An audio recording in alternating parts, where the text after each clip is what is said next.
Il n'y a que là-haut ou pas en Australie que c'est le même cas. Tu fais bien de poser la question parce que nous on est dans les Ardennes et on est tout près d'un département qui est le département de la Meuse où il y a un projet d'enfouissement de déchets radioactifs à Villongue, hautement radioactifs. Donc ça fait 20 ans que les gens là-haut se battent à Bure. Et vous n'en avez jamais entendu parler, je suis sûre. Le problème, c'est pas qu'est-ce qu'on fait des déchets nucléaires, c'est surtout comment ne pas en produire. C'est pas qu'est-ce qu'on fait de ce qu'on met dans les sacs poubelles, c'est comment ne pas en produire. Donc ce que je vous ai dit en classe, c'est que vous allez connaître une période dans votre vie où vous allez voir un immense bouleversement dans vos manières de vivre et dans votre manière d'exister qui sera obligatoire. Ça ne sera pas des lois qui vous y obligeront, ça sera la nature qui obligera les êtres humains à changer leur manière de vivre. Sans quoi on ne pourra plus vivre, tout simplement. J'ai pas compris quand il parlait d'argent.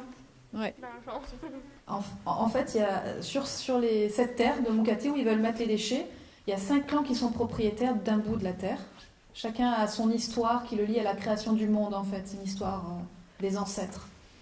Et donc, le gouvernement, pour pouvoir enfouir ces déchets-là, il a voulu diviser les clans. Alors, comment il s'y est pris pour diviser les clans? Il a établi ses lois à lui pour distinguer les gens, et il a choisi un seul clan. Il a dit, ben non, pour nous, c'est eux, vous, les propriétaires, c'est pas les autres. Donc, ce sont les autres qui ont fait un procès pour dire, c'est notre terre aussi, c'est pas que la terre de ce clan-là. C'est-à-dire qu'ils ont utilisé l'argent pour diviser les clans. Voilà. C'est comme si je disais, par exemple, je vais donner plein d'argent, seulement au 4B. Seulement au 4B. Alors évidemment, après, ça va créer des divisions avec les 4A et les 4C qui seront jaloux et puis qui diront, voilà, ça. C'est ça, c'est comme ça qu'on fait la guerre. C'est très simple de faire la guerre. Pourquoi de violence et de racisme? Bon, ça c'est long à expliquer, mais... Ouais. Mais en fait, l'Australie est très jeune. Nous, on a un vieux pays, vous connaissez l'histoire, en fait, de l'histoire à l'école. Eux, ils ont à peine 220 ans, parce que l'Angleterre envoyait tous les prisonniers, les gens qui ne voulaient plus, ils les envoyaient en Australie, sur cette grande île, pour se débarrasser d'eux. Les Australiens ont commencé à détruire, à tuer les aborigènes. Ils ont voulu prendre la terre, ils ont estimé que ces gens n'étaient pas des êtres humains, c'était des animaux. On leur a enlevé leurs enfants aussi, parce qu'après il y a eu du métissage. Donc il y a des enfants métis qui sont nés, et pendant près de 70 ans, on a enlevé tous les métis à leur mère aborigène pour les mettre dans des familles blanches, parce qu'on voulait éradiquer tous les noirs. Alors pourquoi le racisme est né, ça c'est compliqué à expliquer, mais... C'est simple, parce que, en fait, si tu dis j'arrive sur une terre où les gens ne sont pas mes égaux, ce sont des gens qui sont des sous-êtres humains, évidemment on a le droit de s'installer, puisque de toute façon ce ne sont pas des sous-êtres humains. En fait, le racisme, il a toujours une fonction, il sert toujours à quelque chose. C'est un outil qui sert à expliquer certaines attitudes. Voilà. J'ai le droit de faire partir un noir d'ici parce que moi je suis mieux que lui, et puis c'est pas grave parce que c'est un noir qui va partir et moi je pourrai m'asseoir, tu comprends? Donc faire croire que si ce noir est beaucoup moins bien que moi, ben ça me sert à m'asseoir à sa place. Ça donne des avantages. Voilà. C'est comme les professeurs avec les élèves, c'est pareil. En plus, la télé médiatise beaucoup les aborigènes comme des gens qui ne travaillent pas, qui ne sont pas rentables pour la société. Mais ils n'ont pas du tout cette vision, la même vision du monde que nous, puisque eux, ils sont là ils sont nés dans leur mission, ils sont nés pour protéger la terre. Je voulais avoir un petit éclaircissement sur justement un terme qui m'a beaucoup plu, c'est le temps du rêve. Pour eux, le monde a été pensé par des ancêtres esprits, il a été rêvé. Donc le monde est né d'une pensée, d'un rêve, d'un chant. Et tout s'est matérialisé sur Terre. Et c'est pour ça qu'ils appellent le temps du rêve, parce que pour eux, quand on rêve la nuit, en fait, on communique avec notre esprit supérieur, ce qu'on appelle Dieu. Et la nuit, quand on dort, on communique par la symbolique, avec des images, avec cette source supérieure qui est la source de notre création. Donc le temps du rêve, c'est le temps où est contenu toutes ces images pensées, rêvées, qui fait qu'on existe sur Terre.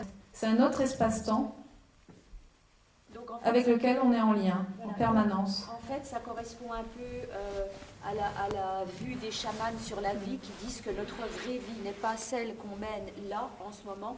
Notre vraie vie, c'est la vie du rêve. C'est ça. Voilà, et qu'on se trompe, on croit que notre vraie vie c'est celle en ce moment. En fait, notre vraie vie c'est quand on rêve. Moi, à chaque fois qu'on leur posait une question sur leur pays, ils disaient que sur leur terre, ils disaient que c'est un secret ou je sais pas quoi. C'est une terre d'initiation pour les jeunes garçons. C'est sur une terre où les jeunes garçons vont passer des initiations pour devenir des hommes. Et donc les femmes n'ont pas le droit d'y aller sur cette terre. Et n'ont pas le droit d'en parler.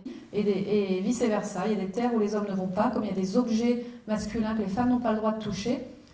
La distance permet à chacun de travailler et de construire son propre rôle au sein de la communauté. Et c'est plus puissant de cette manière. Vous pouvez associer ça au romantisme chez nous. Mais c'est comme Démon avec le tambour. Ah ben Il n'y a rappelez-vous, que les les filles hommes qui n'avaient pas ont le le droit. droit de frapper le tambour. Voilà, c'est bien. C'est bien de faire le parallèle parce que Damon avait bien signifié aux filles qu'elles n'avaient pas le droit de toucher au tambour rituel.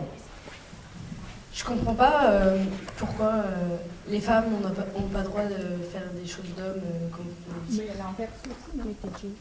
Oui, mais c'est pas que les femmes n'ont pas le droit de faire des choses, c'est l'inverse aussi, dit Madame Coutan. Hein.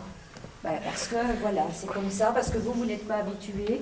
Mais chez nous aussi, les femmes font certaines choses que les hommes ne font pas. Et les hommes Par font des exemple, choses les que hommes croient que le torchon et l'éponge à vaisselle, c'est un objet tabou pour eux.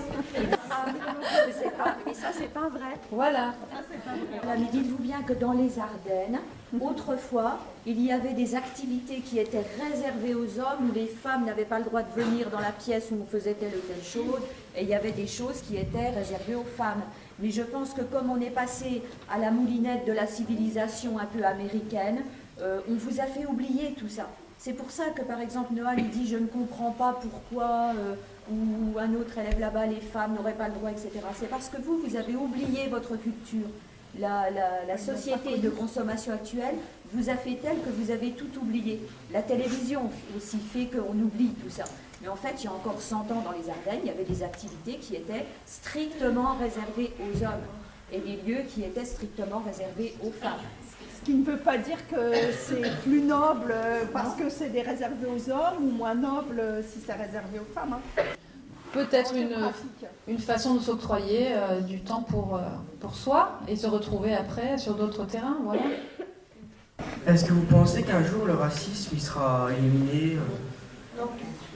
Tant qu'il servira, il ne sera pas éliminé. J'aimerais bien répondre à Alexandre. Je vous signale qu'il y a du racisme homme-femme, du racisme beau-laid, du racisme riche-pauvre, gros, du racisme parisien, ardennais. Il y a plein de sortes de racisme. Hein. Bons élèves, mauvais élèves. Voilà. Hein. Ça m'étonnerait. C'est à tous les niveaux que ça se joue, donc on ne pourra pas résoudre tout ça, je ne pense pas. Hein. Le racisme, déjà, il naît des différences. Par exemple, quand on a vu ces grands-mères avec la poitrine découverte, qui dansent, ces femmes qui ont eu, je suppose, de nombreux enfants, ce qui fait, parce que ça c'est une question que vous n'avez pas posée, mais je suis sûre que ça vous a beaucoup étonné de voir ces images de vieilles dames avec des seins. Bah oui, mais vous n'osez pas le dire, bien sûr, mais moi je le sais dans votre tête. Hein. Donc, et oui, mais par exemple en Afrique, on va dire, ah oui, les femmes ne portent pas de soutien-gorge, donc c'est pour ça qu'elles ont les seins qui descendent. C'est complètement faux. Par exemple, dans votre culture, les filles vont mettre des soutiens-gorge très très jeunes, et ça c'est extrêmement mauvais à la santé. C'est très grave. Parce qu'en fait, on dit aux femmes, ah, mais avant, vos arrière-arrière-grand-mères ne portaient pas de ces choses-là. Ah, elles ne portaient pas, ça n'existait pas, les soutiens-gorge, c'était des petits corsages. Et en fait, on dit, ah oui, mais les Africaines, par exemple, elles ont les seins. Vous avez vu comment ils descendent, leurs seins, là? C'est terrible, c'est impressionnant. Hein. Quand on voit ça, on se dit, mon Dieu, je vais devenir comme ça. Mais en fait, non, c'est par exemple en Afrique, les femmes, elles se mettent des bandages très serrés sur les seins. Vous avez déjà vu les bébés où ils sont? Dans leur dos. Et en fait, les jeunes femmes, elles se bandent les seins très très fort parce qu'il faut que les seins descendent un maximum pour qu'après on puisse les repasser derrière et que les enfants puissent boire derrière. Et ça, moi, je ne le savais pas, on me l'a expliqué. On me l'a expliqué. Oui, mais s'il vous plaît, mademoiselle Lilou qui a beaucoup ri pendant le film, le racisme, il vient de ça.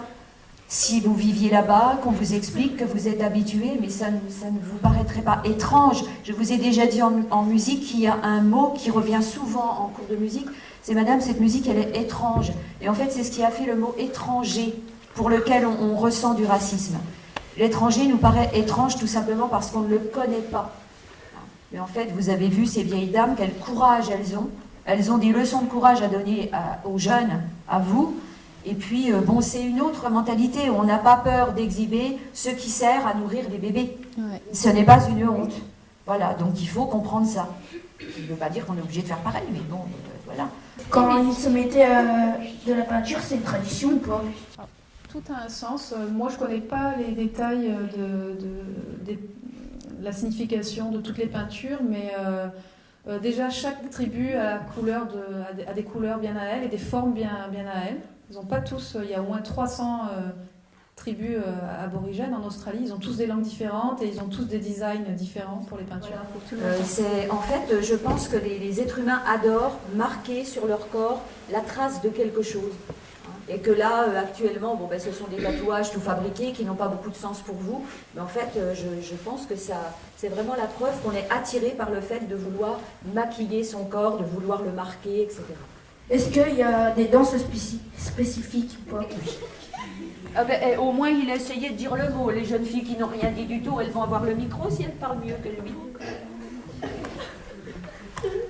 Les danses servent toujours à rappeler l'histoire, on rejoue l'histoire de l'ancêtre qui fait on a été créé. On rejoue un événement de sa vie. Par exemple, un ancêtre d'une histoire dont je me souviens, une fille qui s'est fait poursuivre par un homme-chien, et puis l'homme-chien lui a fait du mal, et le sang de cette fille qui a coulé est devenu une montagne.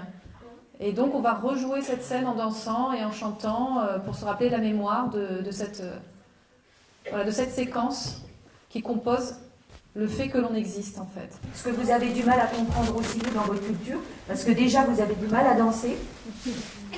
Et deuxièmement, quand vous dansez, ça n'a pas une signification particulière. Alors que pour ces peuples-là, danser, c'est d'abord une signification particulière. Voilà, c'est une fonction particulière. Ou exprimer sa joie. Vous avez vu, bon là, c'est comme si vous aviez une grand-mère qui se met à danser pour exprimer sa tristesse ou à chanter pour exprimer quelque chose. Ces cultures-là utilisent le chant et la danse comme un moyen d'expression direct, alors que nous, on ne sait plus le faire. C'est un langage.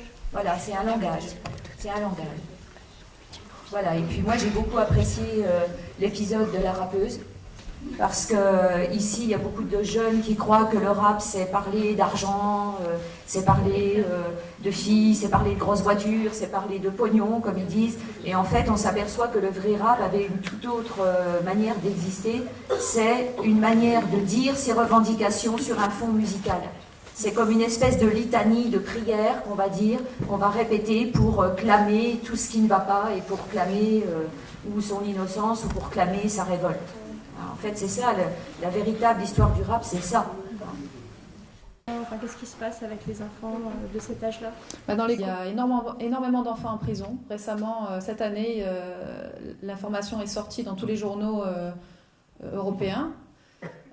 Donc depuis des années, on enferme des enfants de 10-12 ans qui traînent dans la rue parce qu'ils sont soi-disant pas gardés par leurs parents. S'ils ont un parent défaillant, qui est alcoolique ou qui est pas bien, c'est une tante ou un oncle qui va s'occuper de l'enfant. Donc ce sont des gens qui ne vivent jamais seuls, ils vivent en communauté. Mais nous, avec nos façons occidentales de voir, on estime qu'un enfant à la rue qui a 8 ou 10 ans, il n'a pas à être à la rue. Donc c'est le prétexte pour que la police enlève toujours les enfants qui traînent et les emprisonne pour un oui, pour un non. Mais heureusement qu'on ne fait pas ça à Montermé d'ailleurs, parce que je connais des enfants à minuit, 1h du matin qui sont encore dehors, qui font des grosses bêtises. Alors il n'y a pas que les aborigènes qui laissent traîner leurs enfants dehors, hein. Dans les communautés, leur vie elle est très très difficile parce qu'il n'y a pas d'argent, c'est comme un pays du tiers-monde. Hein, bien souvent, il y a des enfants de votre âge qui se suicident, même des plus jeunes. Bon, c'est pas la majorité, mais il y en a beaucoup. Parce qu'ils ne voient pas d'avenir possible. Voilà, à cause du racisme, à cause de l'éloignement de la vie dans laquelle ils sont, par rapport aux possibilités qui sont en ville. Dès qu'on se déplace en Australie, il faut prendre un avion. Donc, voilà, ils n'ont pas beaucoup d'alternatives, si ce n'est réapprendre les ressources qu'ils ont sur leur terre et essayer d'en faire quelque chose. Il y a des communautés qui se développent très bien grâce à l'argent des mines, justement. Bon, des fois, il y a de la compromission, mais il y a des communautés qui arrivent à recréer des choses. Par exemple, il y a des écoles de rangers maintenant où les anciens aborigènes s'allient avec des professeurs, des scientifiques, et pour réapprendre les savoirs du feu traditionnel dans la brousse. Il y a plein de petites actions alternatives comme ça dans des endroits qui se développent, mais c'est tellement infime par rapport à l'immensité du territoire que bon. Il n'y a qu'en Australie que ça se passe comme ça. Si oui, c'est que les adultes, ou il y a aussi les enfants et tout ça. Qui font quoi? Le racisme. Ah, tu veux dire si le racisme est un fait des adultes ou si c'est aussi un fait des enfants? Si tu nais dans une famille extrêmement raciste, si tu nais dans une famille qui te fait penser grand A, tu vas penser grand A. Si tu nais dans une famille complètement inverse qui pense grand B, ils vont t'éduquer, tu penseras grand B. Dites-vous bien que chacun, je pense que dans sa vie, il faut se dire, on ne serait pas tel qu'on est si on n'était pas né dans cette famille-là. Si on était né dans une autre, peut-être qu'on penserait totalement différemment. Hein? Voilà, ça c'est important. J'ai déjà entendu dans les couloirs, quand il y a des élections, des enfants presque se disputer parce que, à cause de la politique, etc. Mais je dis, mais si tu étais né dans sa famille à lui, peut-être que tu penserais comme lui. Hein. Mais ceci dit, on peut toujours prendre de la distance par rapport à sa famille. On n'est pas obligé de penser non plus comme sa famille. C'est pour ça que c'est important d'écouter différents points de vue. Hein, et des sources très différentes pour se faire un point de vue personnel. Dans le reportage, ce qui m'a choqué également, c'est la loi sur les aborigènes qui était considérée comme une faune animale, puisque dans les années 70, je crois, elle a été abolie. Et donc, d'où les mentalités à changer. Faune animale, c'est-à-dire qu'on les considérait au même titre qu'un kangourou. Sous le moindre prétexte, quand les aborigènes se révoltent en Australie, ils sont embarqués et emprisonnés. Un autre exemple, Darren qui s'est fait enlever en 67, celui qui est blanc, qui a été enlevé à sa maman. Lui, 2 fois, des hommes ont voulu le frapper dans la rue parce qu'il me parlait, parce qu'il était aborigène. Et une autre fois, on était dans un parc, lui, moi, et une autre personne que lui connaissait, un blanc. Une voiture de police arrive, elle s'arrête à notre hauteur, elle lui demande sa carte d'identité à lui. Donc il lui donne sa carte d'identité. La police prend son nom, repart. Ils reviennent 10 minutes après avec un fourgon et 6 policiers et ils l'embarquent. Il a été mis en garde à vue et il passait le lendemain en procès. Ce sont des procès à la journée. Ça s'appelle la comparution immédiate. Comparution immédiate. Donc le lendemain on arrive, on se demandait bien ce qu'il avait fait. Et il était derrière vraiment le box des accusés, derrière la grande vitre. La juge donc lit, Monsieur Bloomfield, il y a 13 ans, vous avez fait du tapage nocturne dans une rue de Brisbane. Puis elle est choquée, elle dit, vous n'auriez pas dû passer une nuit en garde à vue. Bon, vous aurez une amende de $100 et puis vous êtes libéré, c'est bon. Il y en a beaucoup en prison, là. Oui, normalement, surtout dans le territoire du Nord, il y a des enfants. Il y a une loi dans le Goldfields, alors je ne sais pas si c'est dans tous les États, il y a une loi qui autorise donc la délation.